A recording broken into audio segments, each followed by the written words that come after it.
Hello students, welcome to Paragon classes. Class 11th के आज के लेक्चर में हम काइनेमेटिक्स यूनिट का एक नया चैप्टर शुरू करने वाले हैं जिसका नाम है यूनिफॉर्मली एक्सेलरेटेड मोशन। अब तक जो भी पोर्शन चल रहा था वो था uniform motion in a straight line, और uniform motion in a straight line में थ्रू आउट द मोशन, जब तक बॉडी मोशन करती रहती है उसकी वेलोसिटी यूनिफॉर्म रहती है, यानी एक जैसी रहती है, वो चेंज नहीं होती। अब हम एक ऐसा मोशन पढ़ने जा रहे हैं जिसमें वेलोसिटी चेंज होगी। तो आपको दिखाते हैं वेलोसिटी चेंज होती है तो क्या होता है। ये आपके सामने आ चुका है हमारा नेक्स्ट चैप्टर, काइनेमेटिक्स यूनिट का नेक्स्ट चैप्टर आ चुका है जिसका नाम है यूनिफॉर्मली एक्सेलरेटेड मोशन। अब ये यूनिफॉर्म एक्सेलरेटेड मोशन क्या होता है वो जानने से पहले आपको जानना होगा एक्सेलरेशन क्या होता है। और एक्सेलरेशन वैसे तो 9-10th क्लास तक बच्चे पढ़ लेते हैं, लेकिन यहां पर आपको बिल्कुल स्टार्टिंग, बिल्कुल बेसिक से एक्सेलरेशन सिखाया जाएगा। फिर यूनिफॉर्मली एक्सेलरेटेड मोशन यानी यूनिफॉर्म एक्सेलरेशन क्या होता है वो भी सिखाया जाएगा, और उसका ग्राफिकल मेथड सिखाया जाएगा। यानी आज की क्लास में ग्राफिकल मेथड तक हम सीखेंगे। तो सबसे पहले सीखते हैं एक्सेलरेशन क्या है। एक्सेलरेशन क्या होता है उसके लिए मैं आपको एक एग्जाम्पल पहले दे देता हूं तो आपको ज्यादा अच्छा समझ में आएगा। ये आपको एग्जाम्पल के तौर पर एक कार दिख रही है जो फिलहाल पॉइंट ए पर है, और ए पॉइंट पर इस समय आप टाइम को t is equal to 0 consider कर लें। Time t is equal to 0 consider करने का रीजन आपको बताया है कि जब भी आप time t is equal to 0 करेंगे मतलब आप किसी इवेंट के लिए, किसी मोशन के लिए या किसी इंसिडेंस या इवेंट के लिए, किसी घटना के लिए अपनी स्टॉप वॉच को ऑन कर रहे हैं। यहाँ इस एक्सपेरिमेंट या इस एक्टिविटी के लिए हम सिंपल वॉच नहीं यूज करते हैं, हम स्टॉप वॉच यूज करते हैं, क्योंकि सिंपल वॉच में तो कोई ना कोई टाइम आपको दिख रहा होता है। स्टॉप वॉच में आपको जब आप ऑन कर रहे होते हो उसे, तब time t is equal to 0 दिख रहा होता है। तो time t is equal to 0 मतलब आप इस समय स्टॉप वॉच ऑन करने वाले हो। ये कार या कोई भी मूविंग ऑब्जेक्ट हो सकता है, वो ए पॉइंट पर है, और इस समय उसकी जो वेलोसिटी है उसे हम u से डिनोट करेंगे। u मतलब उसकी इनिशियल वेलोसिटी, जो उसकी इस समय यानी time t is equal to 0 पर स्टॉप वॉच ऑन करने के समय उसकी वेलोसिटी। वो वेलोसिटी की वैल्यू कुछ भी हो सकती है। अगर कार रेस्ट में है तो u 0 होगा, अगर कार फिलहाल रेस्ट में है तो u 0 होगा। अगर कार मूव कर रही है तो late us suppose 20 metre per second की वेलोसिटी से मूव कर रही है तो u की वैल्यू 20 होगी। जो भी इस कार की इस समय वेलोसिटी है, रेस्ट में है तो 0 है, या चल रही है तो जो भी उसकी वेलोसिटी है उसे हम u से डिनोट करेंगे। और अगर ये मोशन यूनिफॉर्म होता, जो कि यहां पर नहीं है, लेकिन अगर ये मोशन यूनिफॉर्म होता तो आगे बढ़ने पर भी उसकी वेलोसिटी जितनी है उतनी ही रहती। यूनिफॉर्म मोशन में बताया था through out the motion velocity remains constant, लेकिन चूंकि ये मोशन यूनिफॉर्म नहीं है तो इस कार की velocity time t is equal to 0 पर जो भी कुछ है, थोड़ी देर बाद, t टाइम बाद, वो वेलोसिटी चेंज होकर late us suppose b point पर कुछ और बन गई और उस वेलोसिटी को बोल दिया v। जो भी बन गई है वो u नहीं है, यानी जो यहां पर थी वो नहीं है। तो जो शुरुआत में time t is equal to 0 पर मोशन को कंसीडर करने के समय, शुरुआत के समय जो भी वेलोसिटी थी उसे हम इनिशियल वेलोसिटी बोलते हैं और u से डिनोट करते हैं। और थोड़ी देर बाद जो अब नई वेलोसिटी आ गई है चेंज होकर, इंक्रीज या डिक्रीज जो भी होकर नई वेलोसिटी आ गई है, उसको v से डिनोट करते हैं, ये फाइनल वेलोसिटी कहलाती है। और ऐसा होने में, वेलोसिटी को u से v होने में, a से b तक पहुंचने में जो टाइम इंटरवल लगा है वो स्टॉपवॉच में रिकॉर्ड हो गया है, वो है t। इस समय आप स्टॉपवॉच अगर ऑफ करोगे तो आपको वो टाइम मिल जाएगा t। अब आपको एक्सेलरेशन अगर फाइंड आउट करना है तो एक्सेलरेशन फाइंड आउट करने के लिए change in velocity upon time taken लेना पड़ेगा। यानी चेंज इन वेलोसिटी मतलब final velocity minus initial velocity. किसी भी चीज के फाइनल वैल्यू को फाइनल वैल्यू में से इनिशियल वैल्यू को माइनस करते हैं तो चेंज आ जाता है, और जितने टाइम में वो चेंज हुआ वो टाइम आप डिवाइड करोगे तो वो कहलाएगा rate of change of velocity. क्या कहलाएगा? Rate of change of velocity of an object. इस समय ऑब्जेक्ट कार है, विद टाइम यानी किसके रेस्पेक्ट में? टाइम के रेस्पेक्ट में, यानी टाइम के हिसाब से या टाइम के साथ। तो जब आपको एक्सेलरेशन फाइंड आउट करना होता है, एक्सेलरेशन होता ही तब है जब बॉडी, कोई मूविंग ऑब्जेक्ट की वेलोसिटी चेंज हो रही हो, या अगर ऑलरेडी मूविंग है तो वो धीरे धीरे स्लो हो रहा हो, रेस्ट में आ रहा हो, या रेस्ट में है तो वेलोसिटी बढ़कर कुछ हो रही है, या स्लो है तो फास्ट हो रही है, फास्ट है तो स्लो हो रही है, मतलब वेलोसिटी चेंज हो रही है। और एक्सेलरेशन कैसे फाइंड आउट करते हैं? वेलोसिटी का चेंज फाइंड आउट करते हैं, जो कि final minus initial divided by time, जिससे आपका एक्सेलरेशन का डेफिनेशन क्या बनता है? The rate of change of velocity of an object with time is called acceleration. अब वैसे तो ये वेक्टर नोटेशन में इस तरह लिखा जाता है कि u के ऊपर भी वेक्टर लगाना है, v के ऊपर भी वेक्टर लगाना है, क्योंकि वेलोसिटी एक वेक्टर क्वांटिटी होती है, आपको बताया जा चुका है। लेकिन फिलहाल क्योंकि वेक्टर्स चैप्टर अभी आपको डिटेल में नहीं पढ़ा है, तो अगर आप ऐसे भी लिख देंगे तो फिलहाल के लिए वो माफ कर दिया जाएगा। अब यहां पर ये जो सिचुएशन मैंने बताई है एग्जाम्पल देकर, यहां पर उसका एक्सप्लेनेशन दिया गया है। If the initial velocity of a body is denoted by u, ये मैंने पहले ही बता दिया आपको, and final velocity of a body is denoted by v, ये भी मैंने आपको बता दिया, एंड द टाइम इंटरवल और duration in which the velocity changes, वो ड्यूरेशन, वो टाइम इंटरवल जिसमें वेलोसिटी चेंज हुई u से v तक, वो अगर स्मॉल t है तो एक्सेलरेशन स्मॉल a कैसे फाइंड आउट किया जाएगा? v minus u upon t, जो कि हमने यहां किया है।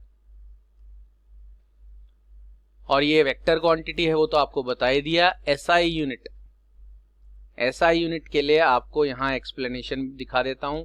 जैसा कि फॉर्मूला कह रहा है acceleration v minus u upon t है, तो v माइनस u में v फाइनल वेलोसिटी है और u इनिशियल वेलोसिटी है, और इनको माइनस करके चेंज इन वेलोसिटी आएगा, जो हम मीटर पर सेकेंड में फाइंड आउट करते हैं, वेलोसिटी या उसका चेंज मीटर पर सेकेंड में, और टाइम हम फिर से सेकेंड में फाइंड आउट करते हैं। ये सेकेंड और ये सेकेंड मल्टीप्लाई हो जाएंगे तो वेलोसिटी की SI unit metre per second square बनेगी। एक्सेलरेशन की कहना चाहिए, एक्सेलरेशन की SI यूनिट वेलोसिटी की metre per second divided by time यानी सेकेंड, तो एक्सेलरेशन की unit metre per second square बनेगी। तो यहाँ लिखा है the SI unit of acceleration is metre per second, ये यहाँ स्क्वायर होना चाहिए, इनवर्स नहीं, स्क्वायर। तो यहाँ पर थोड़ा सा डार्क कर देते हैं इसको, जिससे बच्चों को क्लियर रहे। तो SI unit of acceleration is metre per second square. और CGS सिस्टम में अगर हम मेजर कर रहे होते हैं तो एक्सेलरेशन की यूनिट मीटर के बजाय सेंटीमीटर हो जाती है, और पर सेकेंड स्क्वायर, ये यहां माइनस नहीं लगेगा अगर आप पर सेकेंड लिख रहे हैं तो।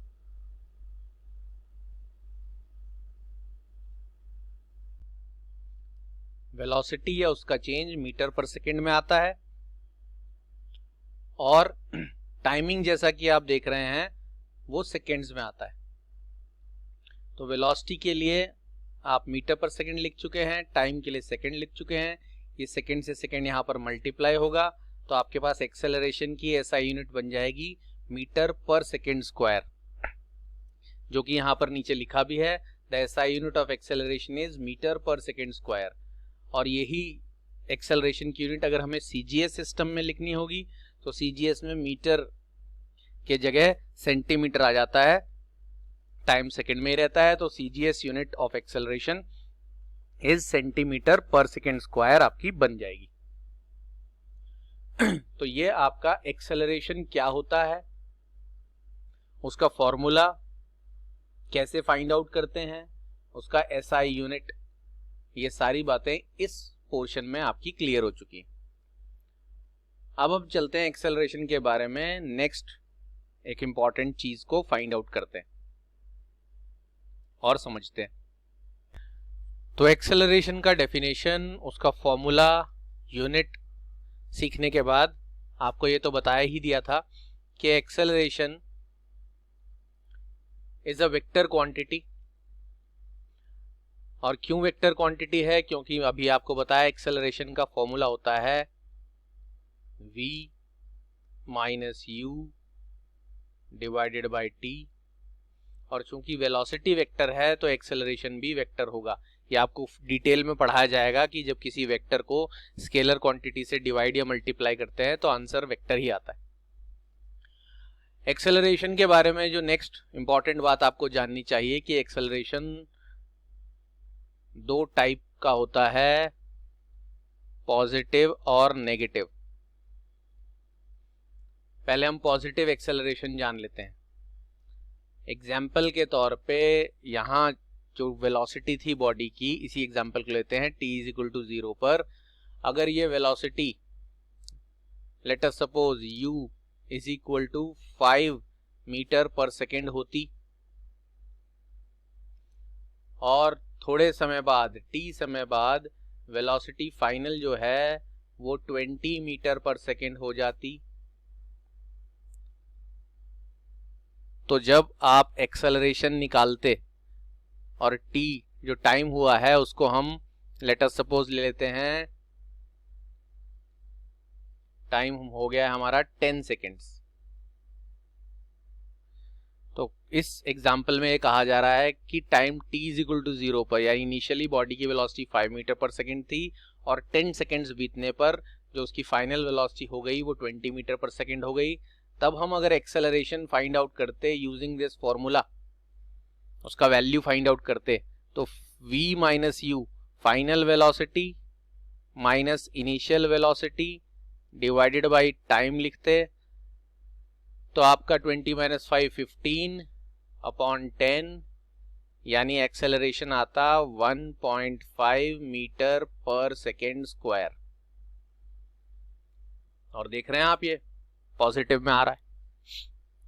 लेकिन इसी सिचुएशन में अगर हम इसका रिवर्स कर दें, रिवर्स कैसे कि time t is equal to 0 पर इनिशियल वेलोसिटी हमारी 20 होती मीटर पर सेकेंड और कुछ समय बाद t is equal to 10 seconds बाद आपकी final velocity 5 metre per second होती।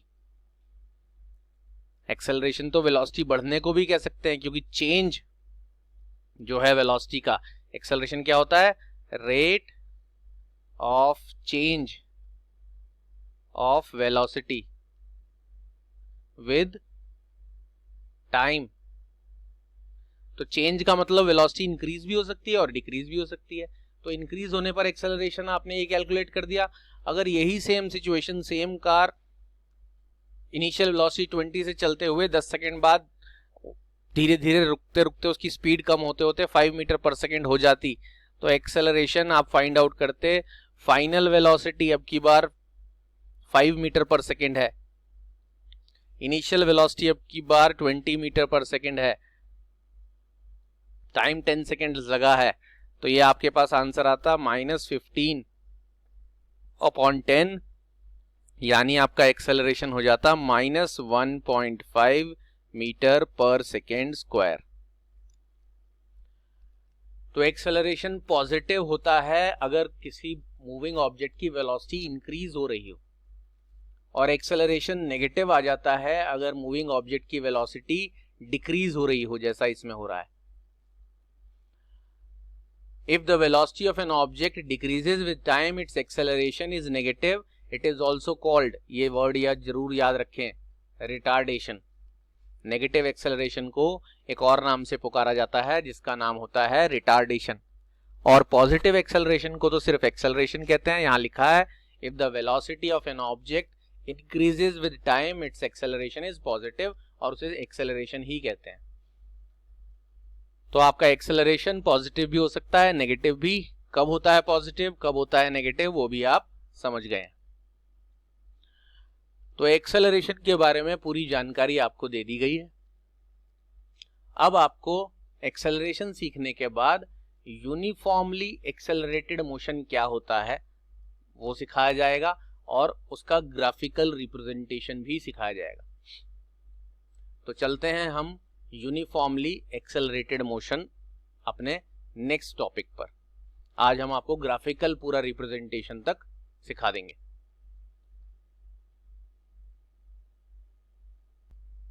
तो एक्सेलरेशन आपने सीख लिया है।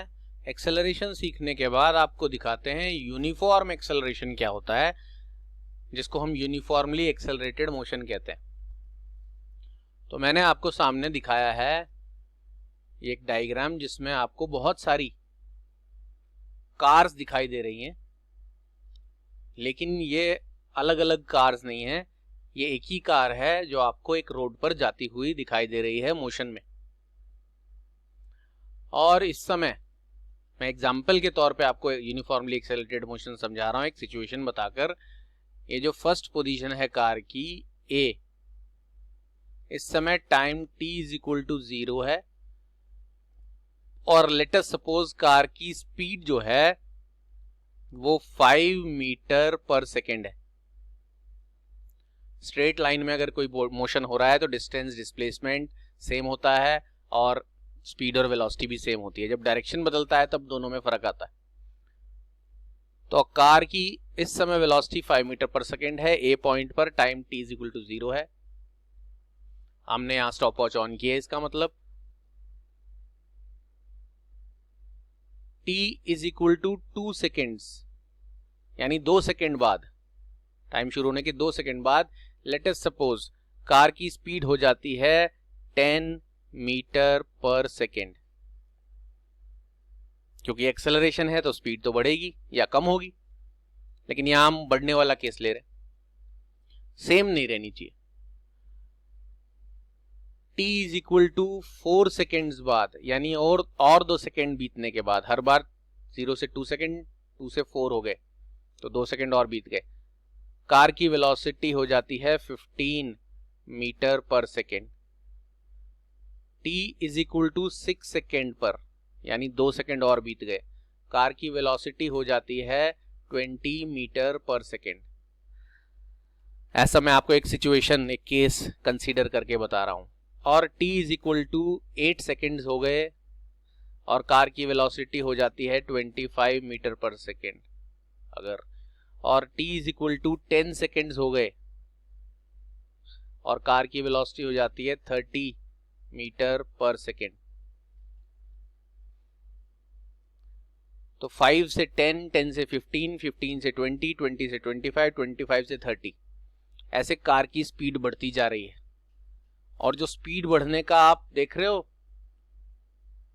5 से 10 हुई, यानी कितनी स्पीड इंक्रीज हुई, 5 मीटर पर सेकेंड, और 5 मीटर पर सेकेंड इंक्रीज हुई, और 5 मीटर पर सेकेंड इंक्रीज हुई, और 5 मीटर पर सेकेंड इंक्रीज हुई, और हर बार इंक्रीज इन स्पीड या डिक्रीज इन स्पीड जो भी हो रहा हो वो सेम हो रहा है। यहां पर जैसे इंक्रीज सेम हो रहा है, और उस इंक्रीज होने में जो टाइमिंग भी है वो सेम लग रहा है। तो आप इस पॉइंट को अगर A मानते हैं, इस पॉइंट को अगर B मानते हैं, इस पॉइंट को C मानते हैं, इस पॉइंट को D मानते हैं, इस पॉइंट को E मानते हैं, इस पॉइंट को F मान लेते हैं, तो आप इस पूरे मोशन में किसी भी 2 इंटरवल्स के बीच में अगर एक्सेलरेशन फाइंड आउट करेंगे, आप कहीं से कोई भी 2 इंटरवल्स ले लें, जैसे कि आप शुरुआत का ले लें 5 से 10 होना, तो final velocity minus initial velocity upon time कितना लगा है, फाइनल वेलोसिटी है A से B तक 10 metre per second, initial velocity है 5, 10 माइनस 5 अपॉन टाइम 2 सेकेंड्स लगा है, तो आपका जो एक्सेलरेशन आएगा वो कितना आएगा?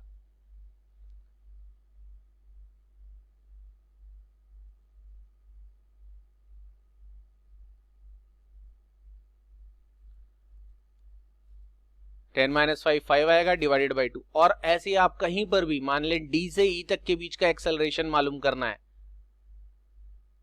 और डी से ई तक के बीच का एक्सेलरेशन कैसा होगा? यहाँ फाइनल वेलोसिटी 25, यहाँ इनिशियल वेलोसिटी 20, 25 माइनस 20, और इन दोनों टाइम इंटरवल्स में कितना गैप है?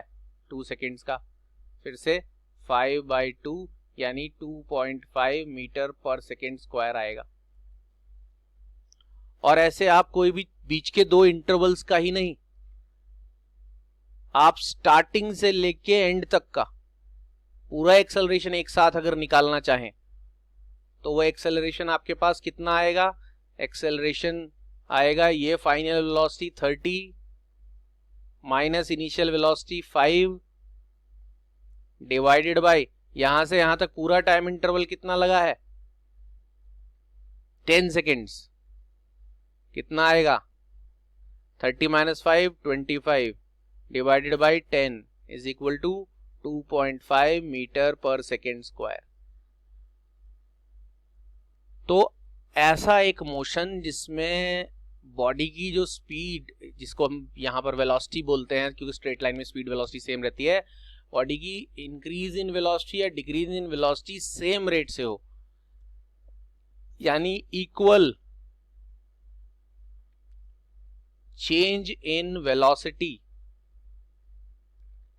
in equal interval of time हो जाए।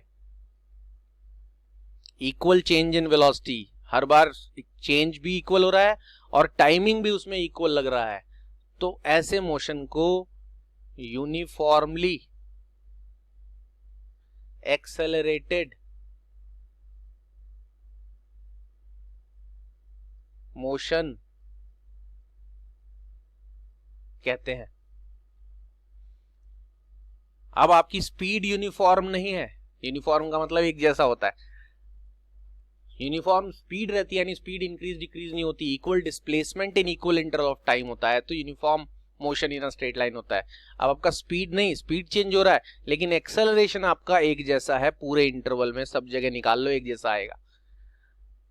तो हम ऐसा भी कह सकते हैं आसान भाषा में, इजी लैंग्वेज में, कि अगर पूरे मोशन के दौरान एक्सेलरेशन कहीं पर भी निकालें, किसी भी दो इंटरवल्स के बीच में निकालें, पूरा निकालें, एक्सेलरेशन अगर पूरे मोशन के दौरान सेम आए तो वो यूनिफॉर्म एक्सेलरेशन होता है और उस मोशन को यूनिफॉर्मली एक्सेलरेटेड मोशन कहते हैं। या इसकी और अप्रोप्रिएट डेफिनेशन क्या है?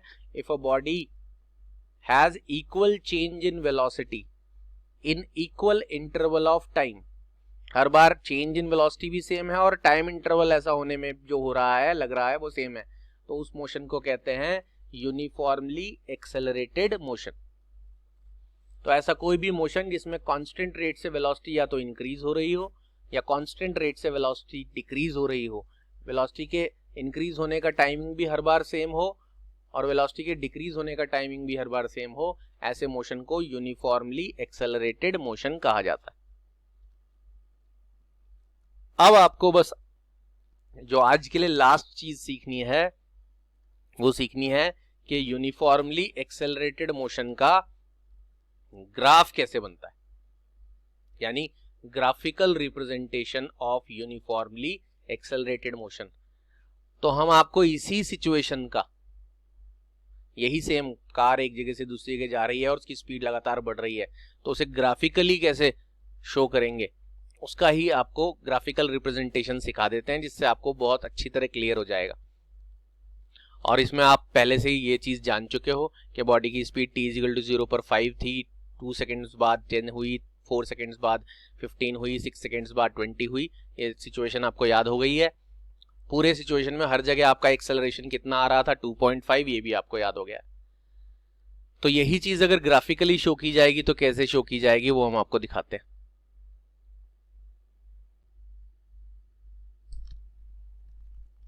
तो जो मोशन का एग्जाम्पल अभी आपको दिखाया था यूनिफॉर्मली एक्सेलरेटेड मोशन का कार वाला एग्जाम्पल, उसका हम ग्राफ बना के बच्चों को दिखाते हैं जिसको हम कहेंगे ग्राफिकल रिप्रेजेंटेशन। और वो ग्राफ कैसा बनेगा, उससे क्या फाइंड आउट किया जाएगा, वो हम आपको दिखाते हैं। इसलिए आपका जो बैकग्राउंड है, वो आपके सामने जो बोर्ड है उसके बैकग्राउंड हमने ग्राफिकल कंसीडर कर लिया है, ग्राफिकल ले लिया है। तो सबसे पहले आपको ग्राफ बना के दिखाते हैं वेलोसिटी टाइम के बीच का।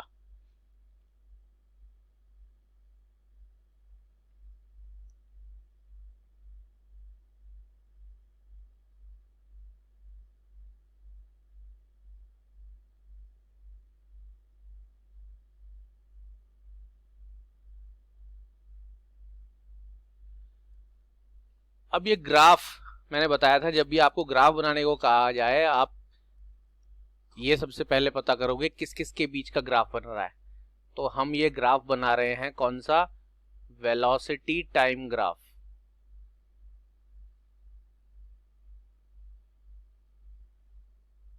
ठीक है जी।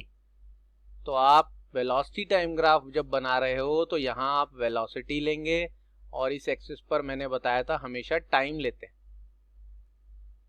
वेलोसिटी हम ले रहे हैं मीटर पर सेकंड में और टाइम हम ले रहे हैं सेकंड्स में। और कौन से टाइप का मोशन है ये, तो वो आपके यहां पर लिखा है यूनिफॉर्मली एक्सेलरेटेड मोशन का वेलोसिटी टाइम ग्राफ है। क्योंकि मैंने बताया था ये दो बातें ग्राफ बनाने से पहले जानना जरूरी है कि एक तो ग्राफ किस किस के बीच बनाया जा रहा है, पोजीशन टाइम ग्राफ है, वेलोसिटी टाइम ग्राफ है, और वो किस टाइप के मोशन का है। अब तक आप 2 ग्राफ सीख चुके हो, बल्कि 3 ग्राफ सीख चुके हो। Position time graph of a body at rest, position time graph of a body in uniform motion, और velocity time graph of a body in uniform motion. आज आप सीख रहे हो velocity time graph of a body for uniformly accelerated motion. और मैं इस graph को उसी एक एग्जाम्पल के लिए बना देता हूं।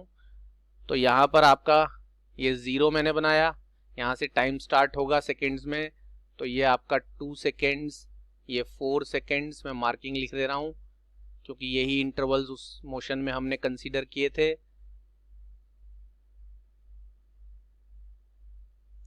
क्योंकि 2-2 सेकेंड के इंटरवल कंसीडर किए थे तो मैंने यहाँ पर मार्किंग 2-2 सेकेंड्स की लगा दी। और वेलोसिटी हमने 5-5 के इंटरवल कंसीडर किए थे, 5, 10, 15, 20, 25, 30। तो यहाँ मैंने यूनिट सबके आगे इसलिए नहीं लिखा है क्योंकि हमने पहले ही बोल दिया कि वेलोसिटी जो भी वैल्यूज ली जा रही हैं वो मीटर पर सेकेंड में है, और टाइम की जो भी वैल्यूज या रीडिंग्स ली जा रही हैं वो सेकेंड्स में। तो ये वेलोसिटी टाइम ग्राफ आपने बना दिया। अब इसको प्लॉट करेंगे, जो कि आपने जस्ट अभी पहले देखा कि टाइम t = 0 पर कार रेस्ट में थी, 2 सेकेंड बाद उसकी वेलोसिटी, मैं मार्किंग्स यहाँ रेड कलर से कर दे रहा हूं, 5 मीटर पर सेकेंड हो गई थी। और 2 सेकेंड बाद उसकी वेलोसिटी 10 मीटर पर सेकेंड हो गई थी। और 2 सेकेंड बाद उसकी वेलोसिटी 15, और 2 सेकेंड बाद उसकी वेलोसिटी 20, और 2 सेकेंड बाद उसकी वेलोसिटी 25, और 2 सेकेंड बाद उसकी वेलोसिटी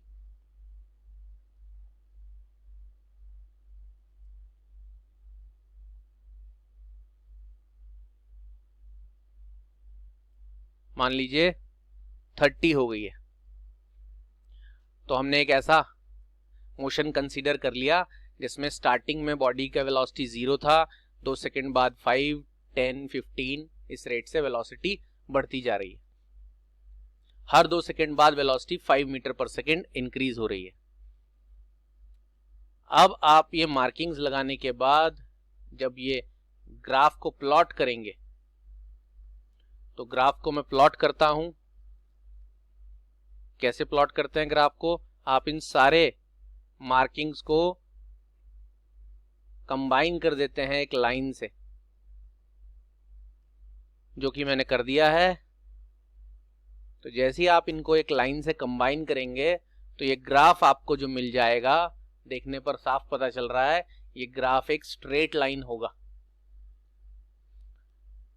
तो पहला इंपॉर्टेंट पॉइंट आपको याद रखना है, velocity time graph uniformly accelerated motion का, कि ये ग्राफ हमेशा एक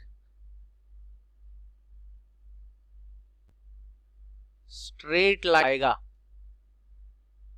इंक्लाइंड, ये वर्ड आपने पहले ही सुना है, इंक्लाइंड मतलब कुछ एंगल बनाता हुआ, टू टाइम एक्सिस।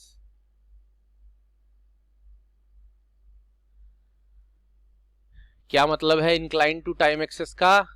कि ये ग्राफ या ये स्ट्रेट लाइन कुछ एंगल बना रही होगी हमेशा टाइम एक्सिस के साथ। उस एंगल को हम रिप्रेजेंट करेंगे थीटा से।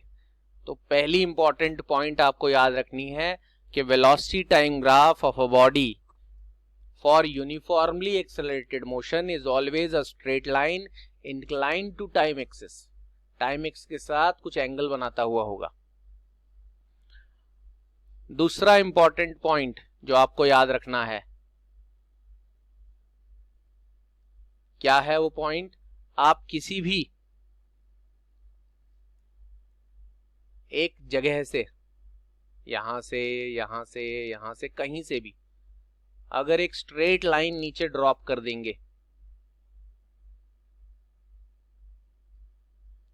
कहीं से भी कर सकते हैं, मैंने बताया यहां से भी कर सकते हैं, यहां से भी कर सकते हैं, यहां से भी कर सकते हैं, कहीं से भी कर दो, आपको एक राइट एंगल ट्राइंगल मिलेगा। दिख रहा है सब बच्चों को राइट एंगल ट्राइंगल? और इस राइट एंगल ट्राइंगल में अगर आपने tan थीटा मालूम कर दिया, जिसे हम इस लाइन का स्लोप बोलते हैं, तो tan थीटा मालूम करने के लिए आपको क्या करना पड़ेगा? ये परपेंडिकुलर, ये वैल्यू पता लगानी होगी, और ये बेस, ये वैल्यू पता लगानी होगी। देख रहे हैं परपेंडिकुलर यहां पर, यहां से यहां तक कितना है, ये सामने रीडिंग पढ़ लो 25, ये पूरी हाइट यानी 25 है, और यहां से यहां तक आप जो पढ़ोगे ये रीडिंग 0 से 10, तो ये डिस्टेंस 10 है। तो आप इस ट्राइंगल में अगर tan थीटा फाइंड आउट करोगे परपेंडिकुलर अपॉन बेस से, tan थीटा का फॉर्मूला था परपेंडिकुलर अपॉन बेस, तो ये आपका परपेंडिकुलर हो गया और ये बेस हो गया, तो आपका आंसर आएगा 2.5। और ये tan थीटा इस कंडीशन में उस मोशन का एक्सेलरेशन कहा जाएगा। यानी अगर आपने ये जो स्ट्रेट लाइन बनी है जिसने टाइम एक्सिस के साथ कुछ एंगल बनाया है, अगर आपने इस लाइन का स्लोप फाइंड आउट कर दिया तो आपको मिल जाएगा उस मोशन का एक्सेलरेशन। तो यानी एक्सेलरेशन आपका आ जाएगा 2.5 मीटर पर सेकेंड स्क्वायर। आप ये यहां से भी कर सकते हो, यहां से ज्वाइन करोगे तब भी एक्सेलरेशन सेम आएगा। Slope of the line gives the acceleration of the motion. Second important point ये है, और इसमें एक थर्ड इंपॉर्टेंट पॉइंट भी होता है। अगर आपसे कहा जाए कि आपको इस मोशन का डिस्प्लेसमेंट फाइंड आउट करना है,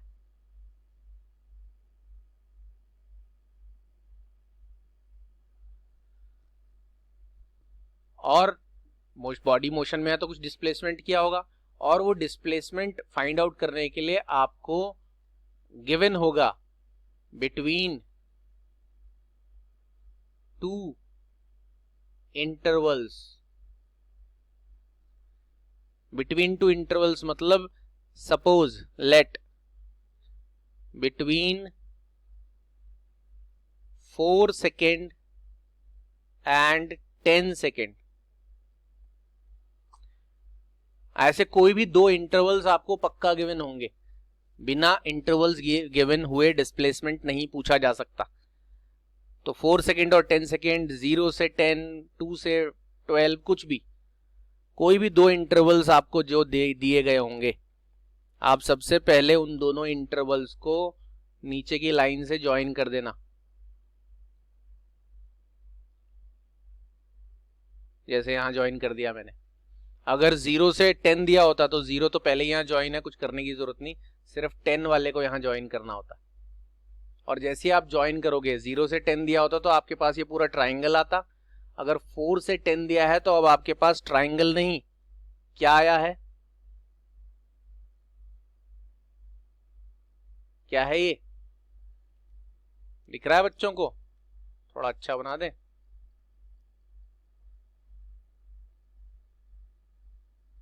दोबारा बना देते हैं। 4 को ज्वाइन करने के बाद ये जो आपका बन रहा है, क्या बन रहा है, थोड़ा सा अच्छा बनाते हैं। ये शेडिंग अच्छी सी कर देते हैं। ये सारा क्या बन रहा है, ये एक ट्रेपीजियम है। जो भी कुछ फिगर बनेगा, ट्रेपीजियम, ट्राइंगल वगैरह, उसका आपको फाइंड आउट करना है एरिया। एरिया जो है वो आपको उन दो इंटरवल्स के बीच का डिस्प्लेसमेंट देगा। और आपको ट्रेपीजियम का, ट्राइंगल का एरिया फाइंड आउट करने का फॉर्मूला मैथ्स में, ज्योमेट्री में सिखाया गया है। जैसे फॉर दिस पर्टिकुलर केस, अगर इस पर्टिकुलर केस में कहा जाए तो ये ट्रेपीजियम है। ट्रेपीजियम का एरिया का फॉर्मूला होता है half multiplied by sum of parallel sides multiplied by distance between them.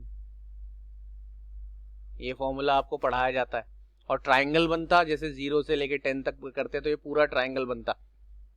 तो ट्राइंगल अगर बनेगा तो हाफ बेस इंटू हाइट।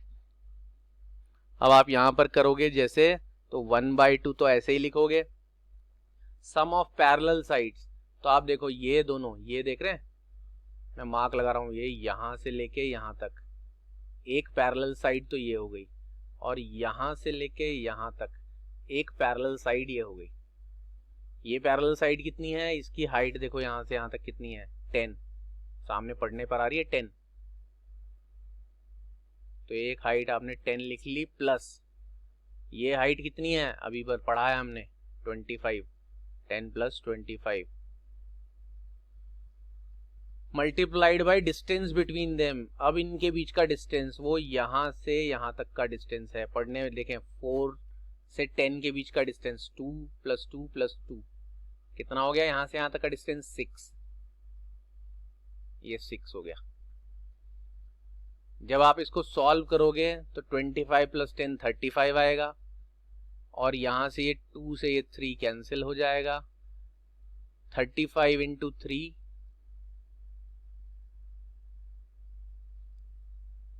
कैसे मालूम करेंगे, 3 5 15, 1 क्या रह जाएगा, 3 से 9 10, 105।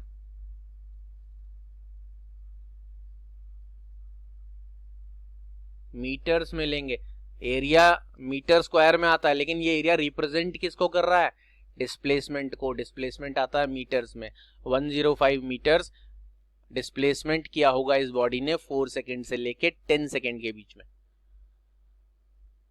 तो जो भी दो इंटरवल्स दिए जाएं, उन इंटरवल्स को आप इस, ये जो ग्राफ बना था ना स्ट्रेट लाइन, इससे ज्वाइन कर दो। उस टाइम इंटरवल को ऊपर ले जाओ और उस टाइम दूसरे टाइम इंटरवल को भी।